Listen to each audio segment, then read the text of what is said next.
قرآن وہ کتاب ہے جس کے ذریعے سے حضور نے انقلاب برپا کیا۔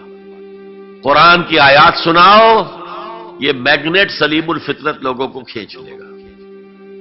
نحمدہ و نصلی علی رسولہ الکریم، اما بعد فاعوذ باللہ من الشیطان الرجیم، بسم اللہ الرحمن الرحیم۔ رب اشرح لی صدری ویسر لی امری واحلل عقدۃ من لسانی یفقہوا قولی، آمین یا رب العالمین۔ صفحہ نمبر 59 ہے، 59۔ گفتگو ہماری یہ ہو رہی تھی پچھلی نشست میں کہ موسیٰ علیہ السلام نے جب فرعون کو جا کر دعوت دی ہے کہ بنی اسرائیل کو میرے ساتھ جانے دو، یا یہ کہ بندگی کی دعوت یا رسالت کو ماننے کی دعوت، تو اس کے جواب میں فرعون کا طرز عمل کیا تھا۔ اور یہ بات بھی ہم نے سمجھی کہ جو رجل مومن تھے فرعون ہی کی کیبنٹ کے بندے، جو کہ قریب ترین لوگوں میں سے تھے فرعون کے، وہی ایک ایمان لے آئے اندر سے، انہوں نے اپنے ایمان کو چھپایا ہوا تھا۔ اور بالآخر جب انہیں یہ معلوم ہوا کہ اب جو فرعون اپنے حواریوں اور درباریوں کے ساتھ مل کر موسیٰ علیہ السلام کے قتل کی منصوبہ سازی کر رہا ہے، تو انہوں نے پھر ضروری سمجھا کہ اس موقع کو غنیمت جانتے ہوئے اپنے ایمان کو ظاہر کر دیا جائے۔ اور وہ گفتگو ہے کہ جو انہوں نے فرعون کے دربار میں کی ہے، اس کا ایک چنک ہمارے سامنے آیا تھا۔ اور آخری آیت جو ہم نے پڑھی تھی اسے دوبارہ پڑھ لیجئے کہ فَلَمَّا جَاءَتْهُمْ آيَاتُنَا مُبْصِرَةً قَالُوا هَذَا سِحْرٌ مُبِينٌ وَجَحَدُوا بِهَا وَاسْتَيْقَنَتْهَا أَنفُسُهُمْ ظُلْمًا وَعُلُوًّا۔ جب ہماری نشانیاں ان کے سامنے اعلانیہ نمایاں ہو گئیں تو انہوں نے کہا یہ سری جادو ہے۔ ان کے دل اندر سے قائل ہو چکے تھے، مگر انہوں نے محض شرارت اور تکبر اور سرکشی کی بنا پر ماننے سے انکار کر دیا۔ رسولوں کی دعوت بہت بین، بہت کھلی دعوت ہوا کرتی ہے، اور اس میں کسی بھی قسم کا کوئی ایسا شائبہ نہیں ہوتا کہ جس سے کوئی دعوت یعنی مبہم رہ جائے یا یعنی مجہول ہو۔ بالکل واضح، دو ٹوک، 2 + 2 4 کی طرح اسٹریٹ ہوتی ہے دعوت، تاکہ قبول کرنے میں کوئی بھی عذر مانے نہ رہے۔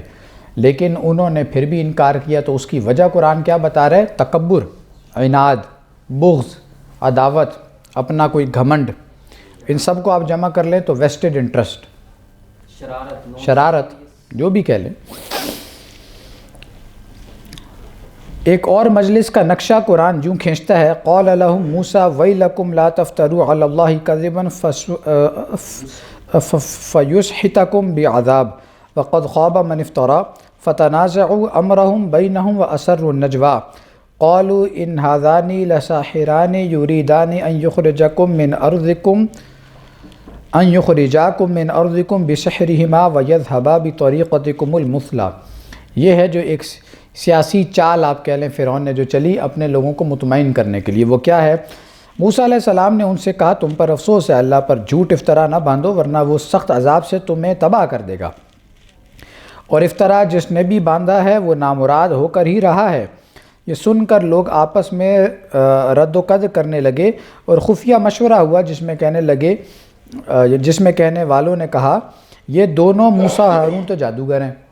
اب یہ قوم کو جو ہے وہ سنبھال رہا ہے فرعون کہ قوم کو اب کیسے مینیج کرنا ہے، تو کہا یہ دونوں تو موسیٰ اور ہارون جو ہیں وہ جادوگر ہیں۔ یہ کیا چاہتے ہیں کہ تمہیں اپنے جادو کے زور سے تمہاری سرزمین سے بے دخل کر دیں۔ موسیٰ علیہ السلام کی دعوت کیا ہے کہ تم اللہ کو مانو، بنی اسرائیل کو میرے ساتھ جانے دو۔ فرعون نے کیا چکر چلایا؟ یہ تمہیں یہاں سے بے دخل کرنا چاہتے ہیں۔ انداز دیکھیں نا کیسا اس نے جو ہے وہ پلٹا بدلا ہے۔ ہاں، بیانیہ بنا دیا اس نے، جو ایشو تھا ہی نہیں وہ ایشو کھڑا کر دیا۔ جنہوں نے ہمارے امیر کے خلاف بات کی کیسے ان کے ساتھ بیٹھے؟ یعنی پروپیگنڈا مشینری جو ہے وہ اس قدر اس وقت بھی تیز تھی کہ یہ بات جو ہے وہ اس نے پھیلا دی کہ یہ جس میں کہنے والوں نے کہا یہ دونوں یعنی موسیٰ اور ہارون تو جادوگر ہیں، چاہتے ہیں کہ اپنے جادو کے زور سے تمہیں تمہاری سرزمین سے بے دخل کر دیں اور تمہارے مثالی آئیڈیل طریقے زندگی کو مٹا دیں۔ یہ لائف اسٹائل چینج کرنا چاہتے ہیں، یعنی کہ جو بھی تم نے نظام بنایا ہوا ہے اس نظام کو یہ تمہاری زندگی اور تمہارا سب کچھ جو ہے life style, way of thinking, way of talking, جو بھی تمہارے طرز بود و باش ہے اس سب کو یہ تبدیل کرنا چاہتا ہے موسیٰ، یعنی جس کیفیت میں تم ہو اس سے یہ ہٹانا چاہتا ہے۔ تو لہٰذا کیا تم اس پر، حالانکہ یہ موسیٰ علیہ السلام نے بھی یہ بات کہی نہیں ہے، یہ بات آئی نہیں ہے، تو یہ ٹیکٹکس اس وقت بھی تھے، آج تو خیر بہت ہی اس میں دنیا کمال درجے پہ پہنچ گئی ہے۔ ہاں بش نے بھی کہی تھی ہماری مثالی تہذیب، اس نے کہا تھا یہ انڈونیشیا سے لے کے موراکو تک خلافت وہ جو قائم کرنا ہے، کیلیفیٹ لفظ تھا اس کا، کیلیفیٹ قائم کرنا چاہتے ہیں۔ اینشنٹ ہسٹری میں جو ایجپشین تہذیب ہے یا لائف اسٹائل ہے وہ ہمیشہ ٹاپ پہ رہا ہے، ٹاپ پہ رہا ہے، ایسے ہی بہت ہی ایڈوانس۔ وہ بڑا ناز تھا جی انہیں اپنے ان طریقوں پہ، لائف سٹائل پہ۔ عالم صاحب بتاتے ہیں نا کہ عرب جنگ میں بھی وہ نعرہ لگاتے تھے کہ انا ابن الفرعون، ہم فرعون کے بیٹے ہیں۔ نہیں اس کے بعد جب یہ اس وقت کیا، جب یہ جمال عبد الناصر آیا حکومت میں اور اس نے مصریوں یعنی وہ اخوانی جو تھے، اب جمال عبد الناصر خود اخوان کا تھا نا فوجی، تو یہی کام خراب کرتے ہیں ہمیشہ۔ تو جب یہ اقتدار میں آیا، اس نے کو کیا، اقتدار میں آیا تو اس نے پھر اخوان کی ایسی کی تیسی پھری، تو اس وقت اس نے نعرہ لگا تھا کہ نحن ابناء الفراعنہ، ہم فرعونوں کی نسل میں سے ہیں۔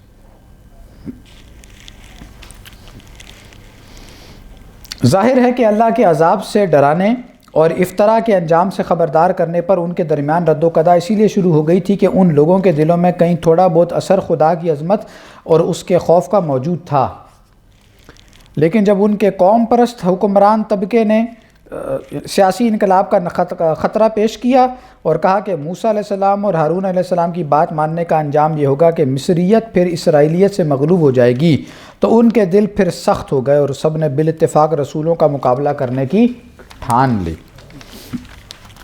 اس حقیقت کے واضح ہو جانے کے بعد ہم بآسانی یہ تحقیق کر سکتے ہیں کہ حضرت موسیٰ علیہ السلام اور فرعون کے درمیان اصل جھگڑا کس بات پر تھا، فرعون اور اس کی قوم کی حقیقی گمراہی کس نوعیت کی تھی، اور فرعون کس معنی میں الوہیت اور ربوبیت کا مدعی تھا۔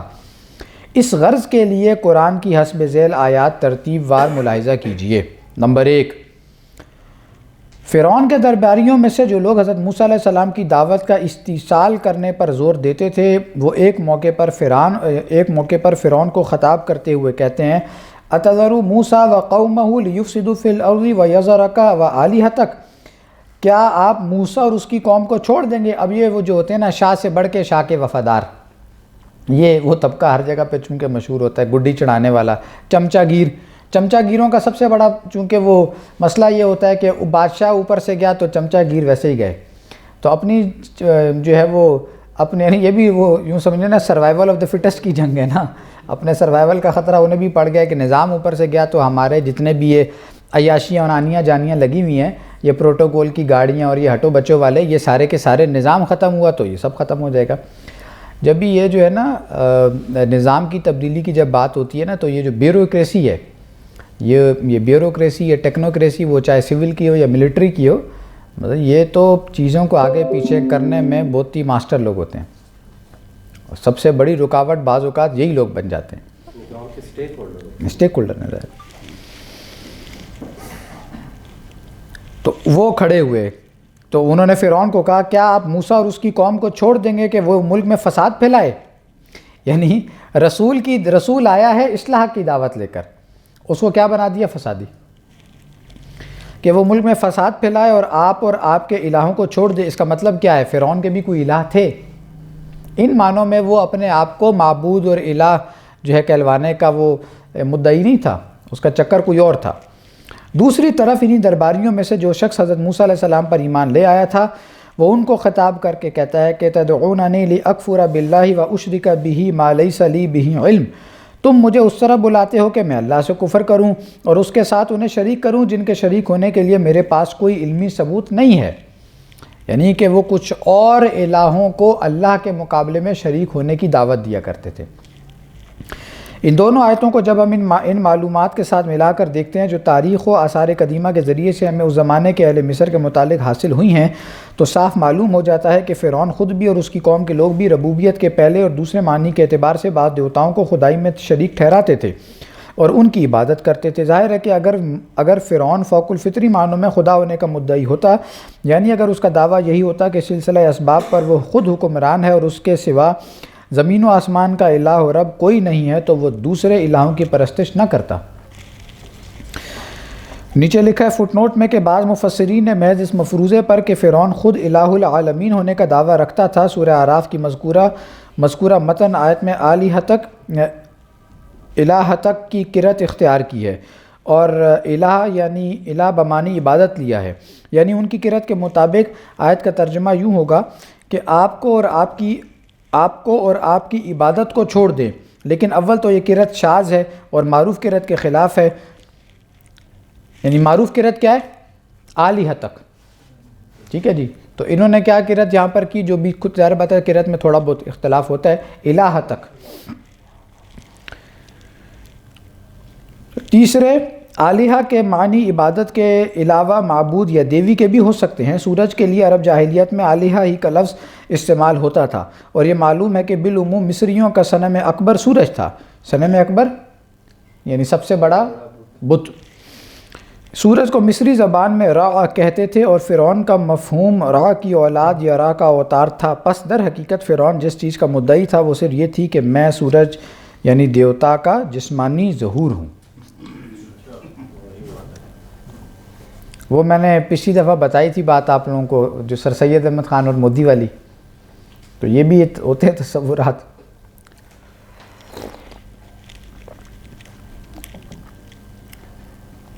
فرعون جو یعنی مودی اپنے آپ کو سر سید احمد خان کا جنم ثانی یعنی کہہ سکتا ہے، تو یعنی فرعون اپنے آپ کو سورج کا جسمانی ظہور کیوں نہیں کہہ سکتا؟ اسے بھی اتنا اختیار تو بہرحال ہونا چاہیے۔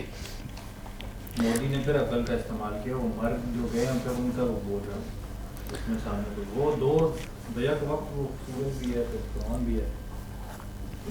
نمبر 2، فرعون کے یہ الفاظ جو قرآن میں نقل کیے گئے ہیں کہ یا ایھا الملأ ما علمت لکم من الہ غیری، لوگو میں تو اپنے سوا کسی الہ کو جانتا ہی نہیں ہوں۔ ہاں جی، یہ ہے رب العلیٰ جو بنا ہوا تھا وہاں پہ۔ لئن اتخذت الہا غیری لأجعلنک من المسجونین، اے موسیٰ اگر میرے سوا تو نے کسی کو الہ بنایا تو میں تجھے قیدیوں میں شامل کر دوں گا، یعنی تم قید کر دیے جاؤ گے، تمہیں اٹھا لیا جائے گا۔ ان الفاظ کا مطلب یہ نہیں ہے کہ فرعون اپنے سوا دوسرے تمام الہوں کی نفی کرتا تھا، بلکہ اس کی اصل غرض حضرت موسیٰ علیہ السلام کی دعوت کو رد کرنا تھا۔ چنانچہ چونکہ حضرت موسیٰ علیہ السلام ایک ایسے الہ کی طرف بلا رہے تھے جو صرف فوق الفطری معنی ہی میں معبود نہیں ہے بلکہ سیاسی و تمدنی معنی میں امر و نہی کا مالک اور اقتدار اعلیٰ کا حامل بھی ہے، اس لیے اس نے اپنی قوم سے کہا کہ تمہارا ایسا الہ تو میرے سوا کوئی نہیں ہے، اور حضرت موسیٰ علیہ السلام کو دھمکی دی کہ اس معنی میں میرے سوا کسی کو الہ بناؤ گے تو جیل کی ہوا کھاؤ گے۔ نیز قرآن کی ان آیات سے یہ بھی معلوم ہوتا ہے اور تاریخ و آثار قدیمہ سے اس کی تصدیق ہوتی ہے کہ فرعونہ مصر محض حاکمیت مطلقہ ایبسولوٹ سوورینٹی ہی کے مدعی نہ تھے، بلکہ دیوتاؤں سے اپنا رشتہ جوڑ کر ایک طرح کی قدوسیت کا بھی دعویٰ رکھتے تھے، یعنی اپنے آپ کو وہی مقام ولایت وہ جو ان کا تھا، اور یعنی مذہبی سیادت کے منصب پر بھی انہوں نے بٹھایا ہوا تھا، یعنی صوفی بھی تھے۔ ہاں، تو ایک طرح کی قدوسیت کا بھی دعویٰ رکھتے تھے تاکہ رعایا کے قلب و روح پر ان کی گرفت خوب مضبوط ہو جائے۔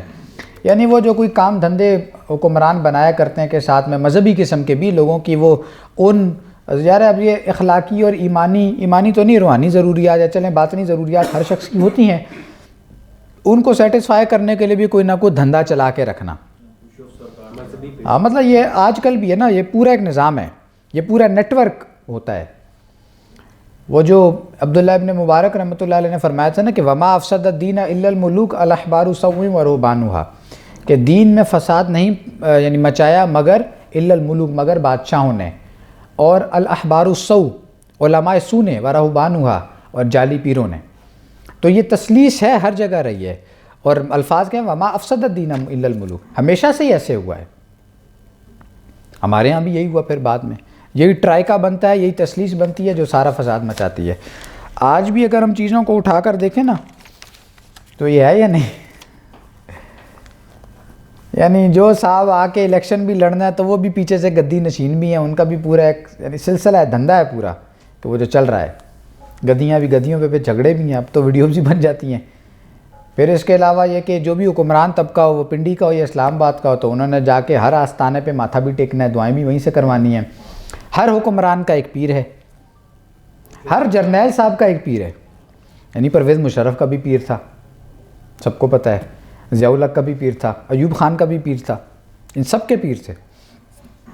عمران خان کی پیر نہیں خان صاحب تو اس معاملے میں بہت ہائی لیول پر ہیں۔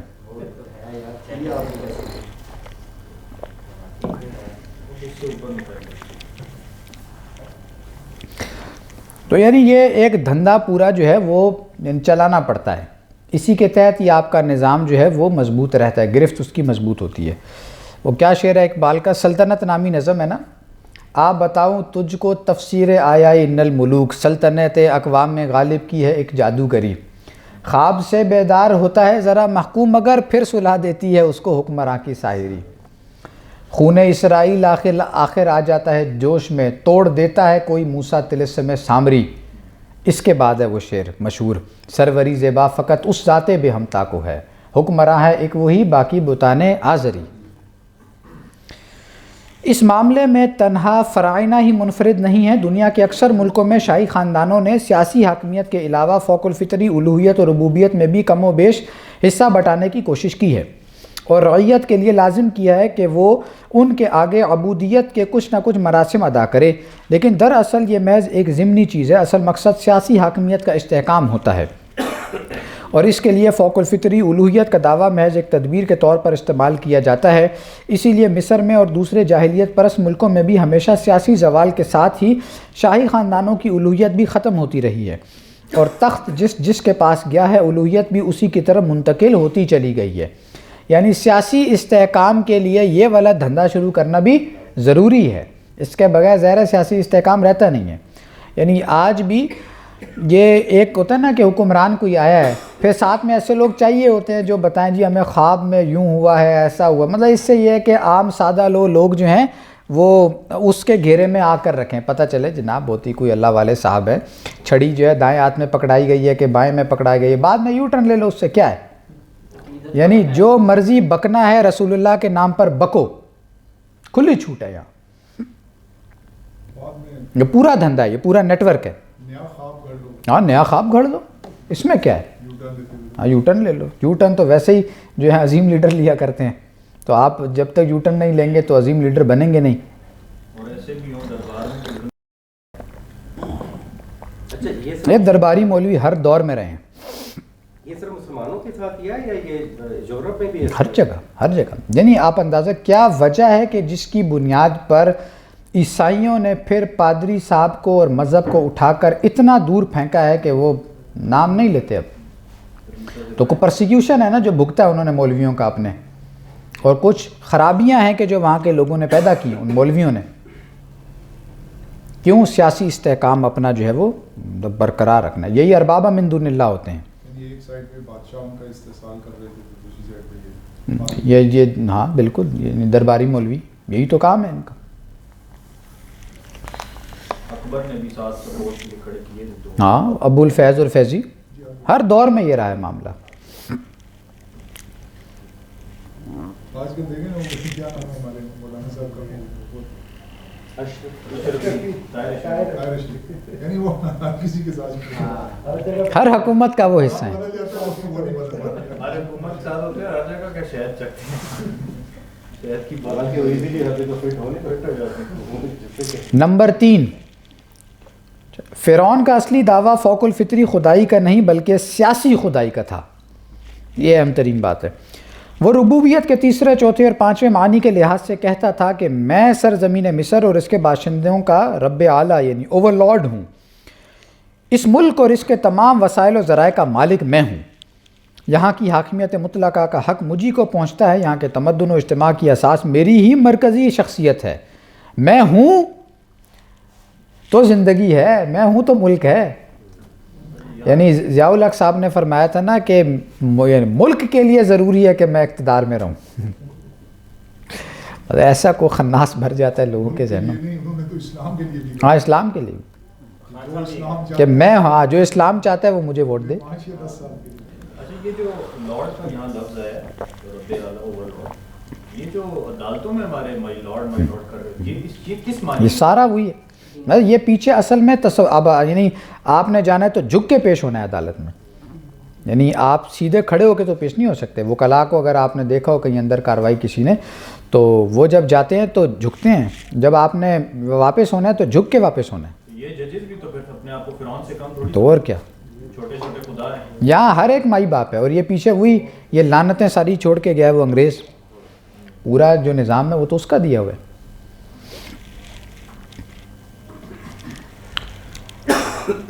تو مرکزی شخصیت جو ہے وہ یعنی صاحب خود ہیں, اور صاحب کا خیال یہ ہے کہ اگر ہمیں کوئی گزن پہنچا تو اس کا مطلب یہ ہے کہ ملک ہی تباہ ہو جائے گا. ہاں, اسلام خطرے میں ہے, جمہوریت بھی خطرے میں ہر وقت, اور اسلام بھی ہر وقت خطرے میں. یہاں قانون میرے سوا کسی اور کا نہ چلے گا. قرآن کے الفاظ میں اس کے لیے اس کے دعوے کی بنیاد یہ تھی, وَنَادَى فِرْعَوْنُ فِي قَوْمِ يَا قَالَ يَا قَوْمِ أَلَيْسَ لِي مُلْكُ مِصْرَ وَهَٰذِهِ الْأَنْهَارُ تَجْرِي مِن تَحْتِي أَفَلَا تُبْصِرُونَ. اور فرعون نے اپنی قوم میں منادی کی کہ اے قوم, کیا میں ملک مصر کا مالک نہیں ہوں؟ کانفیڈنس لیول چیک کریں اس کا. اور یہ نہریں میرے ماتحت نہیں چل رہی ہیں, تو کیا تم دیکھتے نہیں ہو؟ یہ وہی بنیاد تھی جس پر نمرود کا دعویٰ ربوبیت مبنی تھا. حاج ابراہیم فی ربہ ان آتاہ اللہ الملک. اور اسی بنیاد پر حضرت یوسف علیہ السلام کا ہم اثر بادشاہ بھی اپنے اہل ملک کا رب بنا ہوا تھا. نمبر 4, حضرت موسیٰ علیہ السلام کی دعوت جس پر فرعون اور آل فرعون سے ان کا جھگڑا تھا, یعنی دراصل یہ تھی کہ رب العالمین کے سوا کسی معنی میں بھی کوئی دوسرا الہ اور رب نہیں ہے. وہی تنہا فوق الفطری معنی میں بھی الہ اور رب ہے, اور سیاسی و اجتماعی معنی میں بھی. پرستش بھی اسی کی ہو, بندگی و اطاعت بھی اسی کی, اور پیروی و قانون بھی اسی کی. نیز یہ کہ سری نشانیوں کے ساتھ اس نے مجھے اپنا نمائندہ مقرر کیا ہے. میرے ذریعے سے وہ اپنے امر و نہی کے احکام دے گا, لہٰذا اس کے بندوں کی عنان اقتدار تمہارے ہاتھ میں نہیں, میرے ہاتھ میں ہونی چاہیے. اسی بنا پر فرعون اور اس کے آیان حکومت بار بار کہتے تھے کہ یہ دونوں بھائی ہمیں زمین سے بے دخل کر کے خود قابض ہونا چاہتے ہیں, اور ہمارے ملک کے نظام مذہب و تمدن کو مٹا کر اپنا نظام قائم کرنے کے در پہ ہیں. اتنے سیانے وہ تھے کہ انہیں پتہ تھا کہ یہ بات رکنی شکنی نہیں ہے, جائے گی آگے تک. زمانے میں ریفرینڈم کا رواج نہیں ہوگا, نہیں ہوگا.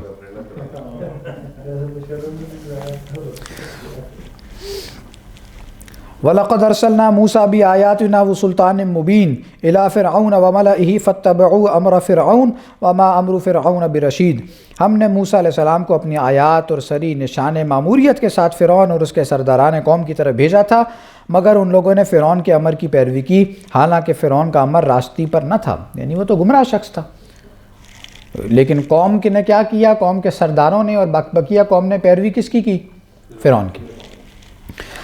وَلَقَدْ فَتَنَّا قَبْلَهُمْ قَوْمَ فِرْعَوْنَ وَجَاءَهُمْ رَسُولٌ كَرِيمٌ أَنْ أَدُّوا إِلَيَّ عِبَادَ اللَّهِ إِنِّي لَكُمْ رَسُولٌ أَمِينٌ وَأَلَّا تَعْلُوا عَلَى اللَّهِ إِنِّي آتِيكُمْ بِسُلْطَانٍ مُّبِينٍ.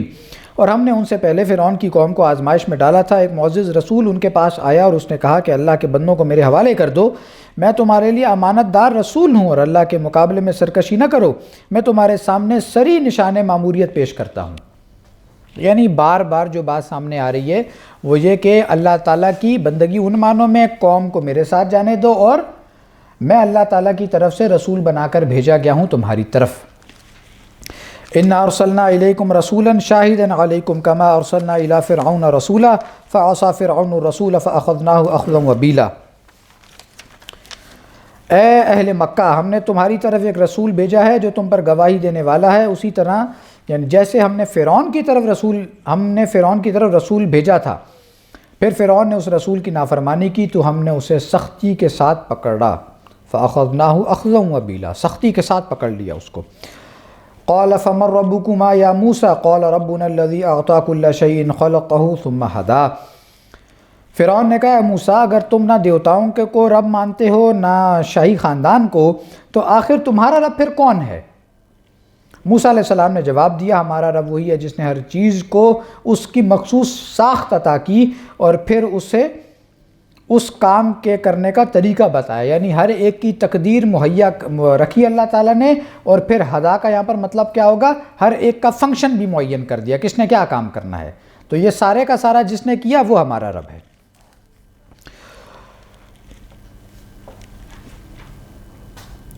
قال فرعون وما رب العالمین قال رب السماوات والارض وما بینہما ان کنتم موقنین قال لمن حوله الا تستمعون قال ربكم ورب آبائكم الأولين قال إن رسولكم الذي أرسل إليكم لمجنون قال رب المشرق والمغرب وما بينهما إن كنتم تعقلون قال لئن اتخذت إلها غيري لأجعلنك من المسجونين۔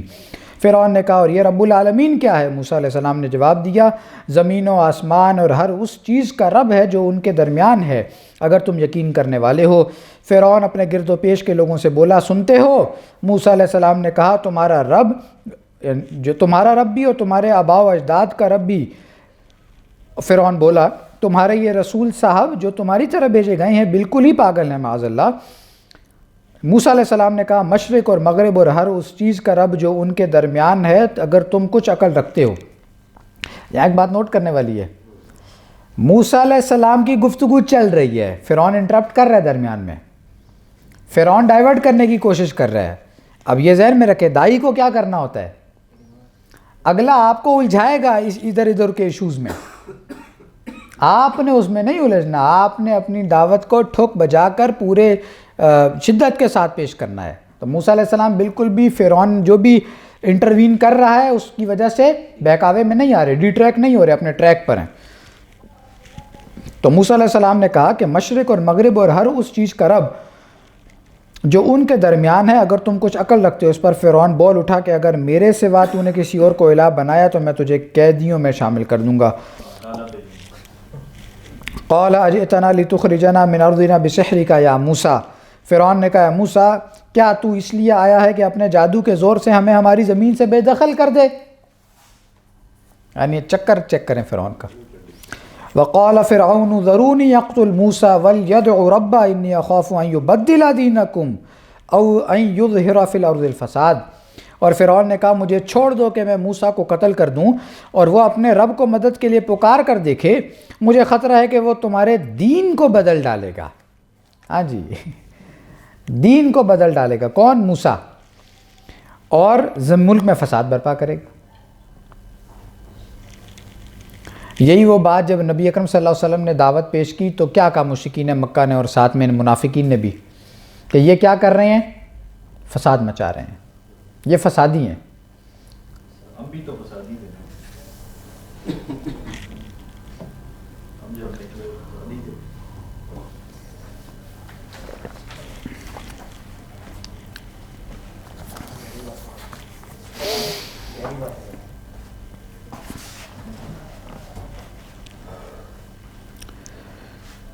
اچھا جی، کہاں کہ قالوا ان هذان لساحران يريدان ان يخرجكم من ارضكم بسحرهما ويذهبا بطريقتكم المثلى، انہوں نے کہا کہ یہ دونوں تو جادوگر ہیں، چاہتے ہیں کہ اپنے جادو کے زور سے تم کو تمہاری زمین سے بے دخل کر دیں اور تمہارے مثالی طریقے زندگی کو مٹا دیں۔ ان تمام آیات کو ترتیب وار دیکھنے سے صاف معلوم ہوتا ہے کہ ربوبیت کے باب میں وہی ایک گمراہی جو ابتدا سے دنیا کی مختلف قوموں میں چلی آ رہی تھی، ارض نیل میں بھی ساری ظلمت اسی کی تھی، اور وہی ایک دعوت جو ابتدا سے تمام انبیاء دیتے چلے آ رہے تھے، موسیٰ و ہارون علیہ السلام بھی اسی کی طرف بلاتے تھے، تاں کہ رسول اکرم صلی اللہ علیہ وآلہ وسلم نے بھی اسی کی دعوت دی، اور اس وقت قوم کا رویہ بھی بالکل یہی تھا جو کہ ان لوگوں کا تھا، اور وہی سلسلہ آج بھی ہے۔ آج بھی جو رسول اللہ صلی اللہ علیہ وآلہ وسلم کی دعوت کو معاشرے میں پھیلا رہا ہے یہی دعوت ہے نا، کہ تمہارا دعوی حکمرانی غلط ہے، تمہارا دعوی بادشاہی غلط ہے، اور تمہارا دعوی اقتدار اعلیٰ غلط ہے۔ یہ سب کس کا ہے؟ اس کا حقدار کون ہے؟ اللہ وحدہ لا شریک ہے، جو یکتا ہے، وہ الصمد ہے۔ اور قوم کا جواب آگے سے کیا ہے؟ جو اس وقت تھا آج بھی وہی ہے۔ ان سب آج کل کے جتنے بھی فرعون ہیں، فراعنہ، ان سب کا نقطہ نظر کیا ہے؟ بادشاہی کس کی؟ جمہور کی۔ پہلے ایک شخص کی تھی، آج کس کی؟ جمہور کی۔ اور ہم نے خود شاہی کو کہنا ہے جمہوری، یہ تو سیانہ وہ ہے ہی نا، ابلیس کی طرح۔ جمہور شمہور بھی ڈکوسلا ہے۔ وہ تو اقبال کی نظم وہ بار بار یاد آتی ہے۔ اب ظاہر بات ہے جس کو یہ سیاست اور ان چیزوں کی گہری وہ سمجھ ہو، چیزوں کو دیکھنے والی، تو وہ پھر اندازہ ہوتا ہے۔ جو اقبال نے نظم لکھی ہے نا سیاست کے اوپر، تو وہ کہتا ہے نا کہ اس کھیل میں تعین مراتب ہے ضروری، شاطر کی عنایت سے، شاطر کی عنایت ہے، اس کی عنایت ہوگی تو فرضی میں پیادہ، اس کی عنایت پیچھے سے نہیں ہو، اس کا دست شفقت نہیں ہو تو کس کی کیا مجال ہے؟ اور بیچارہ پیادہ تو ہے ایک مہرہ ناچیز، فرضی سے بھی پوشیدہ ہے شاطر کا ارادہ، یہاں فرضی کو بھی نہیں پتہ ہوتا کہ شاطر نے پروجیکٹ شروع کیا تو کیوں شروع کیا، اور اب لپیٹنے کی باری آئی ہے تو کیوں؟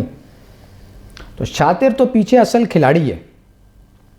اور اب جو صورتحال ہمارے ہیں اس وقت ملک میں بے یقینی کی ہے، حکومت کس نے بنانی ہے کسی کو پتہ ہی نہیں ہے، کس نے کیا کرنا ہے، آج ایک کمشنر صاحب تو کل کوئی دوسرے کمشنر صاحب کا جو ہے وہ ضمیر صاحب جاگیں گے، اور لگتا یہ کہ خود یعنی جو 78 سال سے ہیں ان کو بھی ابھی سمجھ نہیں آ رہی کہ کس کرنا کیا ہے، بوٹ شیٹ لے کر آنے ہیں یہاں پر کہ اب نہیں لانا، کیا کرنا ہے، دوبارہ الیکشن کرانا ہے۔ آج تو خیر خبریں خاصی گرم رہی ہیں کہ 3 آپشنز پر غور ہو رہا ہے، واللہ عالم اب یہ بھی کوئی پروپیگنڈا ہی ہے کہ ذہن سازی کی جا رہی ہے، لیکن بہرحال یہ کہ بے یقینی کی صورتحال تو ہے اس وقت۔ اللہ کی بادشاہی کا کہیں ذکر اللہ کی بادشاہی کا کیوں ذکر، وہ تو سب اختیار، وہ تو خود یہ سمجھتے ہیں کہ معیشت بھی ہم بالکل ٹھیک کر سکتے ہیں، سیاست بھی ہم ہی کریں گے، خارجہ پالیسی بھی ہم چلائیں گے، سب کچھ ہم ہیں۔ تو بس ٹھیک ہے، پھر پہنچایا آپ نے ملک شریف جہاں تک، نکالیں اس کو۔ ہر پروجیکٹ آپ نے لانچ کیا، یعنی جتنے بھی حکمران ہیں، سیاستدان ہیں، سب کو کس نے لانچ کیا؟ بھٹو سے شروع ہو جائیں تو آخری تک۔ تو خیال ان کا یہ ہے کہ وہ سب کچھ کر سکتے ہیں، تو چلیں دیکھیں کیا کرتے ہیں۔ یہود و نصارہ، 10 منٹ ہیں ہمارے پاس ابھی۔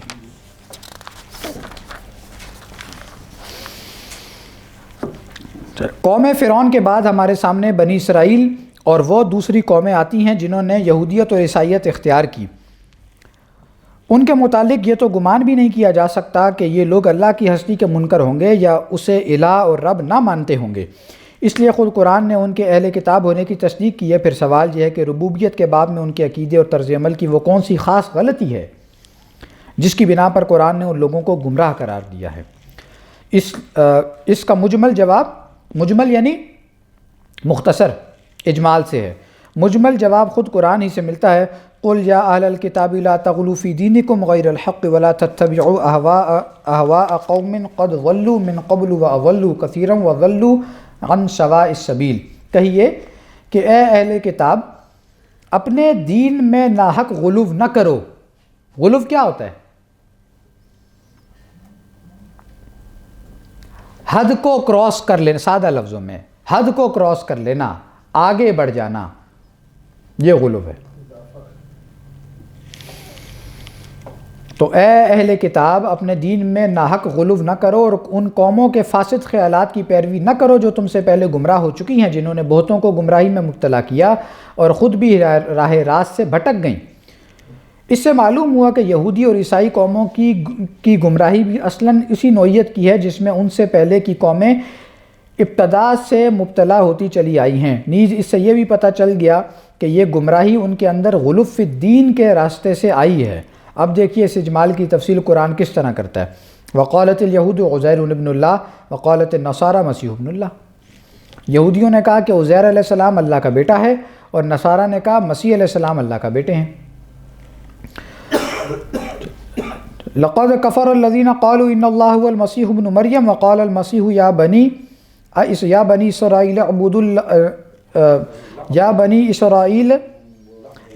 اسرائیل اعبدوا اللہ ربی و ربکم۔ کفر کیا ان عیسائیوں نے جنہوں نے یعنی تحقیق کفر کیا ان عیسائیوں نے جنہوں نے کہا اللہ مسیح ابن مریم ہی ہے، حالانکہ مسیح نے کہا تھا کہ اے بنی اسرائیل اللہ کی بندگی کرو جو میرا بھی رب ہے اور تمہارا بھی۔ لقد کفر الذین قالوا ان اللہ ثالث ثلاثہ وما من الہ الا الہ واحد۔ کفر کیا، تحقیق کفر کیا ان لوگوں نے جنہوں نے کہا کہ اللہ تین میں کا ایک ہے، حالانکہ ایک الہ کے سوا کوئی دوسرا الہ ہے ہی نہیں۔ یہ وہی تثلیث کے عقیدے کی طرف اشارہ ہے۔ وَإِذْ قَالَ اللَّهُ يَا عِيسَى ابْنَ مَرْيَمَ أَأَنْتَ قُلْتَ لِلنَّاسِ اتَّخَذُونِي وَأُمِّي إِلَٰهَيْنِ مِن دُونِ اللَّهِ قَالَ سُبْحَانَكَ مَا يَكُونُ لِي أَنْ أَقُولَ مَا لَيْسَ لِي بِحَقٍّ۔ اور جب اللہ پوچھے گا کہ اے مریم کے بیٹے عیسیٰ، علیہ السلام تو کیا آپ نے لوگوں سے کہا تھا کہ اللہ کے سوا مجھے اور میری ماں کو بھی الہ بنا؟ تو وہ جواب میں عرض کریں گے کہ سبحان اللہ، میری کیا مجال تھی کہ میں وہ بات کہتا جس کے کہنے کا مجھے کوئی حق نہ تھا۔ ما کان لبشر ان یؤتیہ اللہ الکتاب والحکم والنبوۃ ثم یقول للناس کونوا عبادا لی من دون اللہ ولکن کونوا ربانیین بما کنتم تعلمون الکتاب وبما کنتم تدرسون ولا یامرکم ان تتخذوا الملائکۃ والنبیین اربابا ایامرکم بالکفر بعد اذ انتم مسلمون۔ کسی انسان کا یہ کام نہیں ہے کہ اللہ تو اسے کتاب اور حکم اور نبوت سے سرفراز کرے اور پھر وہ لوگوں سے یہ کہے کہ تم اللہ کو چھوڑ کر میرے بندے بن جاؤ۔ یعنی ایک شخص کو اللہ نے کتاب دی، نبوت عطا کی، اسے اللہ تعالیٰ نے حکم یا حکمت یا جو ہے وہ علم حکمی وہ عطا کیا، اس کے بعد وہ دعوے دار اس بات کا بن جائے کہ تم اللہ کو چھوڑ کر میری عبادت کرو۔ یعنی انبیاء علیہ السلام کی بات ہو رہی ہے کہ کسی بھی رسول نے آ کر یہ بات نہیں کہی، بلکہ وہ تو یہی کہے گا کہ ربانی خدا پرست والے بن جاؤ، جس طرح تم خدا کی کتاب میں پڑھاتے ہو اور جس کے درس دیا کرتے ہو، اور نہ نبی کا یہ کام ہے کہ وہ تمہیں یہ حکم دے کہ ملائکہ اور پیغمبروں کو رب بنا لو۔ کیا وہ تمہیں کفر کی تعلیم دے گا جب کہ تم مسلمان ہو چکے ہو؟ ان آیات کی روح سے اہل کتاب کی پہلی گمراہی یہ تھی کہ جو بزرگ ہستیاں انبیاء، اولیاء اور ملائکہ وغیرہ دینی حیثیت سے قدر و منزلت کی مستحق تھیں، انہوں نے ان کے حقیقی مرتبے سے بڑھا کر خدائی کے مرتبے میں پہنچا دیا۔ کاروبار خداوندی میں انہیں دخیل و شریک ٹھہرایا، ان کی پرستش کی، ان سے دعائیں مانگی، انہیں فوق الفطری ربوبیت اور الوہیت میں حصہ دار سمجھا اور یہ گمان کیا کہ وہ بخشش اور مددگاری اور نگہبانی کے اختیارات رکھتی ہے۔ جو بھی اللہ والے لوگ گزرے ان سب کو اٹھا کر اللہ تعالیٰ کے مد مقابل لا کر جو ہے وہ شریک ٹھہرا دیا، اور در حقیقت یہی وہ اصل مسئلہ ہے۔ قرآن مجید نے اور مقامات پر بھی اس ایشو کو بیان کیا ہے کہ ان لوگوں کی، یہ جتنے بھی بزرگ لوگ تھے، اللہ والے لوگ تھے، ان سب کی شرمندگی کا باعث بن جائیں گے ان کے پیروکار قیامت والے دن۔ یہ اللہ تعالیٰ کے سامنے شرمندہ ہو جائیں گے بیچارے کہ ہمیں تو پتہ ہی نہیں تھا بعد والوں نے کیا کیا، اور تم نے ہمیں اللہ کے مقابلے پہ شریک ٹھہرا دیا۔ اس سے بڑا ظلم اور کیا ہوگا؟ اس کے بعد ان کی دوسری گمراہی یہ تھی کہ اتخذوا احبارهم ورهبانهم اربابا من دون اللہ، انہوں نے اللہ کے سوا اپنے علماء اور مشائخ کو بھی اپنا رب بنا لیا۔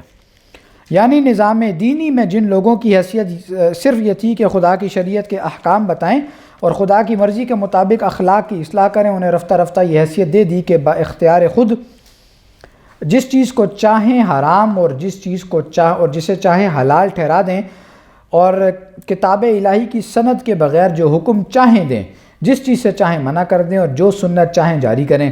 اس طرح یہ لوگ انہی دو عظیم الشان بنیادی گمراہیوں میں مبتلا ہو گئے جن میں قوم نوح، قوم عاد، قوم سمود، اور عاد، سمود، اہل مدین، قوم ابراہیم، اہل مدین اور دوسری قومیں مبتلا ہوئی تھیں۔ ان کی طرح انہوں نے بھی فوق الطبیع ربوبیت میں فرشتوں اور بزرگوں کو اللہ کا شریک بنایا، اور انہی کی طرح انہوں نے تمدنی اور سیاسی ربوبیت اللہ کے بجائے انسانوں کو دی، اور اپنے تمدن، معاشرت، اخلاق اور سیاست کے اصول و احکام اللہ کی سند سے بے نیاز ہو کر انسانوں سے لینا شروع کر دیے، حتیٰ کہ نبوت یہاں تک پہنچی کہ الم تر الی الذین اوتوا نصیبا من الکتاب یؤمنون بالجبت والطاغوت، کیا آپ نے نہیں دیکھا ان لوگوں کو جنہیں کتاب اللہ کا ایک حصہ ملا ہے اور ان کی حالت یہ ہے کہ جبت اور طاغوت کو مان رہے ہیں۔ قل هل انبئکم بشر من ذلک مثوبۃ عند اللہ من لعنہ اللہ وغضب علیہ وجعل منہم القردۃ والخنازیر وعبد الطاغوت اولئک شر مکانا واضل عن سواء السبیل۔ کہیے کہ میں تمہیں بتاؤں اللہ کے نزدیک فاسقین سے بھی زیادہ بدتر انجام کس کا ہے؟ فاسقین سے بھی زیادہ بدتر انجام کس کا ہے؟ وہ جن پر اللہ نے لعنت کی، جن پر اس کا غضب ٹوٹا، جن میں بہت سے لوگ اس کے حکم سے بندر اور سور تک بنا دیے گئے، اور انہوں نے طاغوت کی بندگی کی، وہ سب سے بدتر درجے کے لوگ ہیں اور راہ راست سے بہت بھٹکے ہوئے لوگ ہیں۔ ہاں جی، طاغوت کی بندگی، طاغوت کیا ہے؟ طغیانی سے لفظ ہے نا، نکلا ہے۔ طغیانی کسے کہتے ہیں؟ حد پھلانگنا، حد سے نکلنا۔ کس کی حد سے نکلنا؟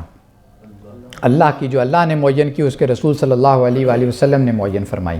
اس سے نکلنے کا مطلب کیا ہوا؟ طغیانی کی، سرکشی کی.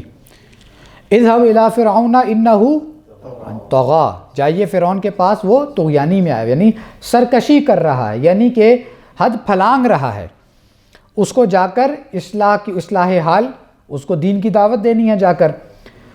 اسی سے لفظ طاغوت ہے، یعنی کہ جو حکم اللہ اور حکم رسول کے مخالف قانون سازی کرے وہ کیا ہے؟ طاغوت. آیت الکرسی کے بعد جو مضمون آیا وہ کیا ہے؟ فَمَن يَكْفُرْ بِالطَّاغُوتِ وَيُؤْمِن بِاللَّهِ فَقَدْ اسْتَمْسَكَ بِالْعُرْوَةِ الْوُثْقَىٰ لَا انفصام لَهَا.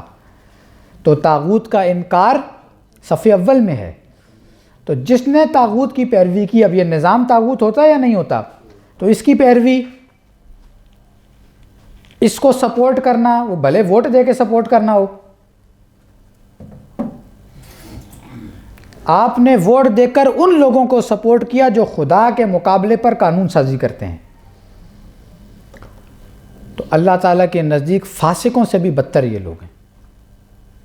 اور ان کو اللہ نے کیا بنایا؟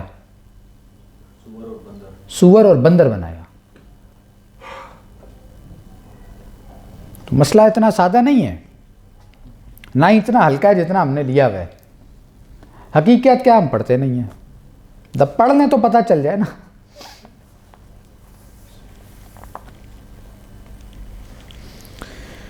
جبت کا لفظ تمام اوہام و خرافات کے لیے جامع لفظ ہے، جس میں جادو، ٹونے، ٹوٹکے، کہانت، فالگیری، سعد و نحس کے تصورات، غیر فطری تاثیرات، غرض جملہ اقسام کے توہمات شامل ہیں. یہ سب کا سب کس میں آتا ہے؟ جبت میں. اور طاغوت سے مراد ہر وہ شخص یا گروہ یا ادارہ ہے جس نے خدا کے مقابلے میں سرکشی اختیار کی ہو اور بندگی کی حد سے تجاوز کر کے خداوندی کا علم بلند کیا ہو. پس یہود و نصارہ جب مذکورہ بالا دو قسم کی گمراہیوں میں پڑ گئے تو پہلی قسم کی گمراہی کا نتیجہ یہ ہوا کہ رفتہ رفتہ ہر قسم کے توہمات نے ان کے دلوں اور دماغوں پر قبضہ کر لیا، اور دوسری گمراہی نے انہیں علماء و مشائخ اور زہاد و صوفیاء کی بندگی سے بڑھا کر ان جباروں اور ظالموں کی بندگی و اطاعت تک پہنچا دیا جو کھلم کھلا خدا سے باغی تھے. تو جو بات یہاں تک ہم نے سمجھی وہ بات کیا ہے کہ فرعون تک یا رسول اکرم صلی اللہ علیہ وسلم کی ذات تک آ جائیں. مشرکین عرب والی خیر بحث آگے جا کر آ جائے گی، وقت ہمارا پورا ہو گیا. لیکن یہ یہود و نصارہ تک بھی اگر دیکھیں نوح علیہ السلام سے، تو مسئلہ کیا ہے کہ یہ سارے کے سارے، یہ قومیں، یہ حکمران، یہ سارے فرعون یعنی فرعونہ اور نماردہ، یہ سارے کے سارے کس یعنی بادشاہی کے مدعی ہیں کہ زمین پر بادشاہی ہوگی ہماری. قانون کا اختیار کس کو ہے؟ ہمیں ہے. شریعت اگر چلے گی تو ہماری چلے گی. کس کی سنت پر عمل ہوگا؟ ہماری. قانون چلے گا تو ہمارا چلے گا. تمہیں اگر پیروی کرنی ہے، ماننی ہے، اطاعت کرنی ہے، اتباع کرنی ہے تو ہماری کرنی پڑے گی. کس کی تہذیب رہے گی؟ ہماری. نظام کس کا چلے گا؟ ہمارا. بادشاہی، حکمرانی، اقتدار، مرکزی حیثیت، وہ سب کس کی ہوگی؟ ہماری. ان معنی میں وہ سارے کے سارے الوہیت اور ربوبیت کے مقام پر اپنے آپ کو رکھتے تھے. کائنات کس نے بنائی ہے؟ زمین و آسمان کس نے بنایا ہے؟ پہاڑ کس نے بنائے ہیں؟ گلیریاں کس نے بنائی ہیں؟ اس سے انہیں کوئی غرض نہیں تھی. یہ سب کہتے تھے یہ اللہ نے بنایا، خدا نے بنایا. جی سر، کہ یہ ان سب کے بارے میں ان کا نقطہ نظر یہ تھا کہ سارے کا سارا خدا نے بنایا ہے، زمین پر حکومت ہماری ہوگی. تو وقت ہمارا بالکل ایگزیکٹ یعنی ٹائم پر جا کر ہم نے ختم کیے، اور کوشش کریں گے اگلی دفعہ پھر اگلا ویکنڈ لگا کے اگر اجازت ہو تو پھر اس کو مکمل کر لیں گے انشاءاللہ. ہاں نہیں پورا نہیں ہوا نا آپ، نہیں ہوگے پورا. اگر آپ گھنٹہ بیٹھنا چاہتے ہیں تو میں لگا سکتا ہوں ٹائم. سبحانک اللہم و بحمدک اشہد ان لا الہ الا انت نستغفرک و نتوب الیک.